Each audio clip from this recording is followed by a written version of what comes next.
There are Yes. many times where I struggled as a father, Yep. and I never wanted to give up, but I was just like, man, it ain't supposed to be this hard. Right. I had to sacrifice being a parent. Things I wanted to do, but I couldn't do because of my children. I Mhm. see that in my kids Right. making those sacrifices, understanding for them actually understanding. Oh, that's why Dad did that. Work. Bottom line, my advice Uh-huh. to a younger person that's struggling: don't give up because it will pay in the end. The worst thing you could do is let something overwhelm you and give up before it's too soon and miss out on your blessing.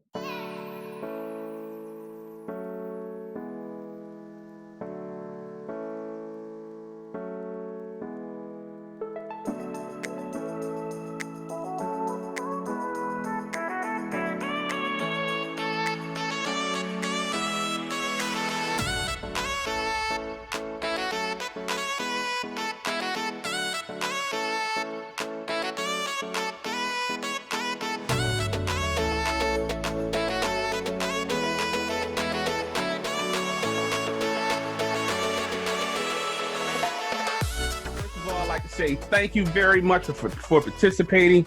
We're excited to have you here, man. Always been a family man since I've known you. So give me your name. Okay, my name is Leon Devenshire. So what do you do for a living? I'm a bus driver. I'm a bus driver at the airport. This Awesome. September, I had 30 years under my belt. 30 years? Oh, you about to They're retire. coming in September, yes, sir. Hmm. Woo. Said, man, I'm excited to have you on. I'm This so is, excited to be here, bro. I'm really excited, especially with a good brother like you. man, I appreciate that. I think hopefully, man, that this is a tool that will be able to help young fathers, like Hmm. I said earlier, as well as old fathers, man, Right. even guys like us, man, who kind of been in the trenches for a while, we still Hmm. can learn new things every day. Now you're married. How long have you been Yeah. married, man? You go court me at a good time. As of tomorrow, it'll be 25 years. Tomorrow's my 25th anniversary. Hmm. Wow. The gold, silver anniversary. Wow, man. First of all, happy anniversary. Thank That's you, a sir. milestone within itself, man. And when you were coming up, I mean, who was a significant male role model in your life? Definitely my dad. My dad. Yeah. Everybody has that superhero, but I have to say my dad. I have some big shoes to fill. I have some real big shoes to fill. He was a phenomenal man. And how was he as a Mhm. father? Was he a stern guy? Was he kind of a man's man? You know? He was a little both. Okay. He was stern when he had to be, Hmm. but he was also kind of soft on me certain times. My dad, when he had me, he was 52 years old, so he's Yeah. an older Are you dad. serious? My dad was 52 when he had, yeah. Wow. Now, are My you the dad was youngest? 52. My mom. Yeah, oh yeah, definitely. You Okay. better not try nothing else after that. He did one, and that was it. I hear that. I, he was shocked to have me. Ain't no super shock now. I mean, okay, Bob, you prove your point. So sit down somewhere. I hear that. But by him being such an older father, he was stern, but then a lot of times he was kind of soft on me because, like, the average person, as I got into my teens, it Mhm. wasn't like, oh, dad, okay, let's go throw the football around. My dad was in the 60s. So Right. the thing is, he tried some things he kind of overcompensated with. Okay, I can't go throw the football with you. Here, let me buy you a football. Here, go take the football and go out. Right. And Right. then he was, stern on me because he was an old school dad. Man, that's amazing. Mhm. Do you have besides your father, man, were there any other like role models that kind of, you kind of looked up to? Obviously, you look up to dad, but was there any other men around that like, all right, this a solid dude? Yeah. Like you said, so far as when we came up, Hmm. the difference when we came up, it was more of like the African, and it takes a village to raise a Yeah. child. Yeah. And we had so many good role models in our village that I Yeah. didn't have to just get parented when I was inside my four walls. I can go out on Hmm. the street and see different parents, my friends' parents that, so far as when I was doing something which I wasn't supposed to do, Hmm. I knew I couldn't do those things because either they'd be on my behind or they'd make that phone call. How many children do you have? I have four children. I have three girls and one boy. Ooh. Yes, sir. Well, should I say three women and one man now? Wow. Is it different in the sense of how you father the girls and the young man? Yeah, it was a little different. The thing is with the girls, Uh-huh. as a father, you're more of a sense of teaching them how to look out for certain men, how Mm-hmm. to be what type of man to look for, so far as someone's going to treat you right, so far as how to be a lady, Right. what type of man to look for. You look for what you see. If I raise you a certain way, if you see me do a certain way, and that should be favorable in your eyes, so that's what you should look for. There you go. Excuse me. Yeah. And the difference with the boys more so teaching them how, okay, if There you you want go. a wife like your mother, you have to treat them the way I treated your mother. If you want to be successful in a marriage, you have to do the things in which I did. Not necessarily saying that I wrote the book or everything I Right. did was perfect, but here are some guidelines for you to follow. Right. So it was more so, it was different teaching my girls to look for a good man and teaching my son to be a good man. Right. You know, one of the things I realized, because I have one daughter and three boys, right? Mm-hmm. But one of the things that I realized specifically with my daughter, girls are something special. You know, they the babies for a reason. And Yes, they are. yeah, one of the things I realized specifically with my daughter is, you know, like no matter what we say as fathers to them, it always comes out of the daddy pocket. You know what I mean? It's Right, right, like right. this guy is no Yeah, good for yeah, yeah. y'all. He Uh-huh. just being dad. Ain't nobody good enough. Nobody's Like good enough for you. No matter who I say, you're gonna shoot them down. yeah, yeah, yeah. And Mm-hmm. it's kind of like, no, this guy is really no good. Oh, dad, I hear Right. you. Mm-hmm. Nobody's good enough. Like, Exactly. honey, this guy is really no Mm-hmm. good. But it Yeah, exactly. have to father beyond that. You know, we have to Mm-hmm. become repetitive in things that we say and things that we do. And, you know, they get tired of hearing Mm-hmm. us all the time. But, you know, you Yeah. just have to stay repetitive. Now, in terms of your Mm-hmm. daughters, are any of them dating any men right now? And what's your thoughts on them? Well, my oldest is married. She's married with two children living down in Virginia. Okay, And my awesome. next oldest, she's 22. She's not seriously dating. Okay. She had a couple of special friends and it never got too serious. Mm-hmm. Um, her last boyfriend, he was a good dude. I Good. mean, it was a matter of me letting go so far as Right. knowing, okay, you are older, Right. you are going to date, and sometimes you have to give them a little rope so far as Yeah. you have to give them a chance to exercise what you taught them. Of course, I had to do the interview, Right. lately. Let me holler at you. I mean, let's have a little talk first. Let's Right. come down the basement for a minute. And, Right. we got our little interview, talk together. He seemed like a really good guy. So Mm-hmm. I did approve him. And one thing which really made me proud as a dad, Mm-hmm. um, when she started getting serious with him so far as to really give him a title as my boyfriend, that's when she never invited him to the house until it got to that point. That's awesome. And when she invited him to the house for the first time, it was to meet us, to get That's our awesome. approval. And she came in and sat down and talked to us. Well, I'm seeing this guy, and I do like him, and I don't want y'all to meet him. And she was, well, Dad, don't act this way. I'm like, well, I'm not going to, I ain't going to shoot him on sight. If you don't act a certain way, I'm not going to treat him a certain way. All right. And she was extremely nervous because she knew what I was looking for her. That's But the awesome. thing is, I felt that way, but in all honesty, I had to be fair. Yeah. I can't shoot the man down without really getting to know him, Know him or first. so far as judging a book by Right. its cover, or having any preconceived notions so far as just looking at it. I don't like him. I don't Right. like the way. I Yeah. had to really give him a chance. Come in, let's have this conversation. Let's sit down as a family, Yeah. let's talk, and then. After we met him, then we had to have that, one-on-one man conversation. He really had a pretty good head on his shoulders. So the That's thing pretty is, good. it kind of relieved her a lot because she was on pins and needles. I mean, she Yeah. was extremely nervous because Yeah. this was somebody who she finally did like. So of course she wanted her, approval. And that made me really feel good as a dad because some kids, they don't have that fear of just bringing anyone home. That's so very true. We always got our eye open for things that can cause discord and harmony in our household, right? Mm-hmm. That's just a no. And I Right. always got my eye on, you or whatever it is, because what we don't want, anything that's not harmonious to our household. We want to be able to come And how home. exactly. I want to be able to enjoy my wife. I Mm-hmm. want to be able to look at my Mm-hmm. kids. I just want Right. harmony in my household. Now, Mm-hmm. if you are a dude that can create some kind of havoc, then you are no good for this household at all.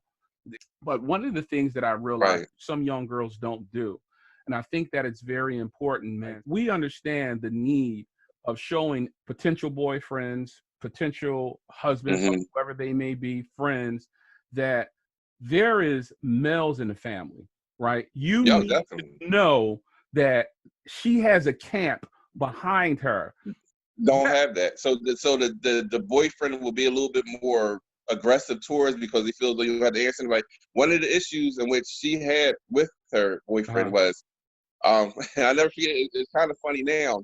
Of course, I had my talk with him first. Took him in the basement. Had that little, if you do wrong, wrong's going to happen to you. The whole, getting it out the way. But we have a circle. This is a circle Yeah. here, and we all protect each other, be it male, female, whatever.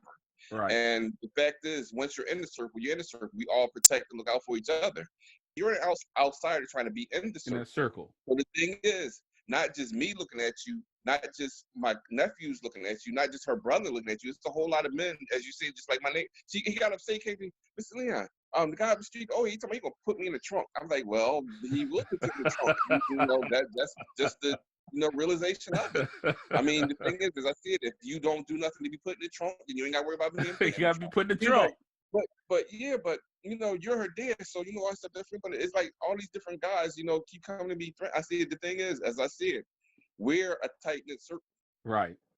If someone comes, approaches that circle, of course, the protectors, they go to where you are, and they're like the shield. Okay, yeah, you had a conversation with me, and I accepted you, but I'm the ultimate one to accept you. But there are other levels below me, so far as of course, my son Right. and my nephews, that they're going to Yeah. come at you because you're And they some trying to big talk to a dudes. female in our family. Right. When you see, well, Yeah, you got some big my dudes in your family, family. and yes, we do. And like I said, it's all about protection. So far as Right. letting them know, so far as, and I had to tell them, I said, the thing is, if you don't do anything wrong, if you treat her right, if you don't have an issue, then you don't have to worry about that. If you notice, everybody came to you and it was like, it wasn't a matter I'm going to do to you. It was always a matter, if you do, Right. then this is going to happen to you. No one Right. just came out and just threatened you so far. They just going to do something to you. Everyone told you so far as, if you do a certain thing, then this is what's going to happen to you. That's not a threat. That's telling you the consequences of your action. Right. And it took him a little while to accept that because he didn't come from a big family with a lot of males, so Gotcha. he wasn't used to that. And even the Right. past people that he dated, they didn't have that that protection around them, so he had to adjust to that. And once he got adjusted, he really seen it was coming from a sense of love, where she has a lot of people that love and protect her and Right. will do you bodily harm, Right. and all in the means of, yeah, I'm talking about you, bodily means to do bodily harm to you, protect Right. you.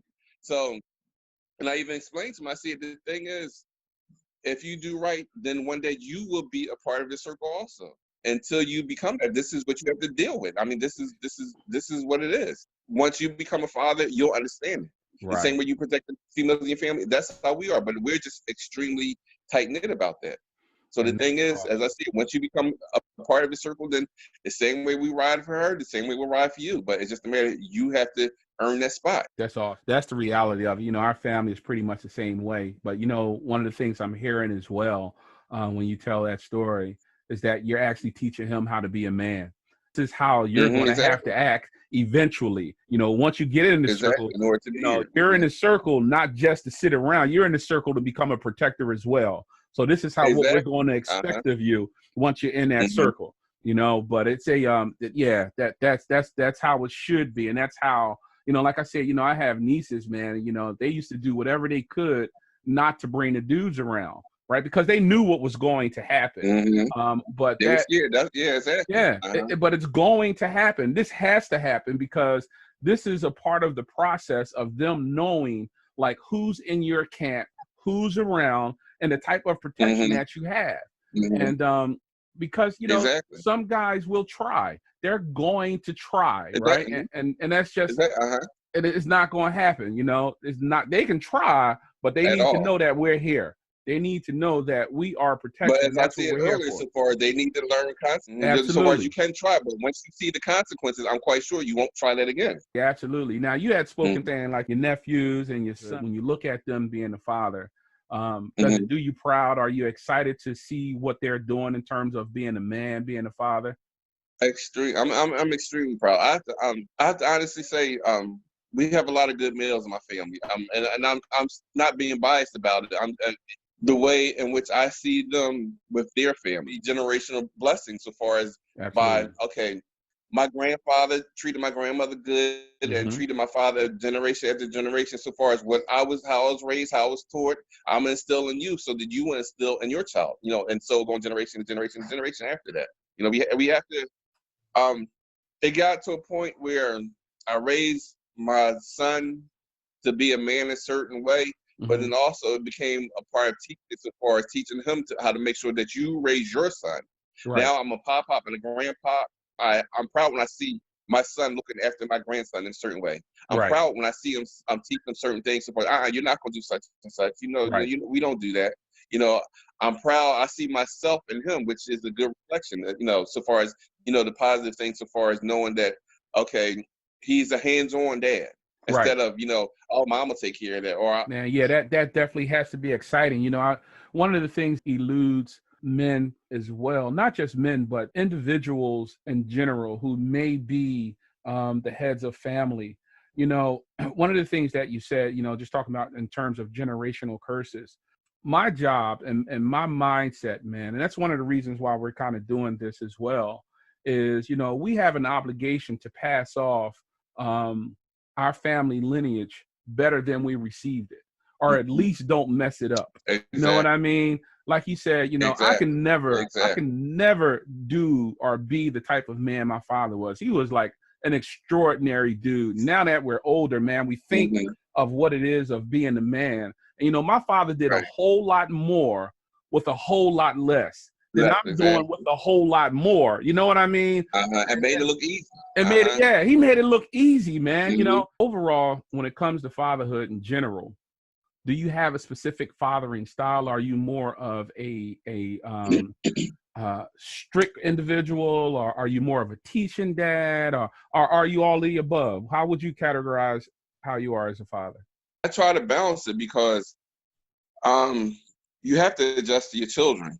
The Right. way you raise one child might not work with the second child or the third child or a different Hmm. child. You have to basically, what mandates at that moment determine how you parent. Sometimes there's situations where you have to be strict on them for them to get through. Right. Then there's sometimes where you have to be a little lenient as far as, okay, you tried, it didn't work out right. I know you didn't, this wasn't your intent, this wasn't your intent to turn out a certain way, but you have to be a little bit forgiving. And then Right. it's just a matter of balancing each individual situation, not just overall being a certain way. Because, like you said, being a father is an ongoing thing. You have to constantly learn, constantly adjust, constantly adapt. It's like you can't be the way you started off. Okay, I started off being this way, but the child changed. Okay, now I have to change.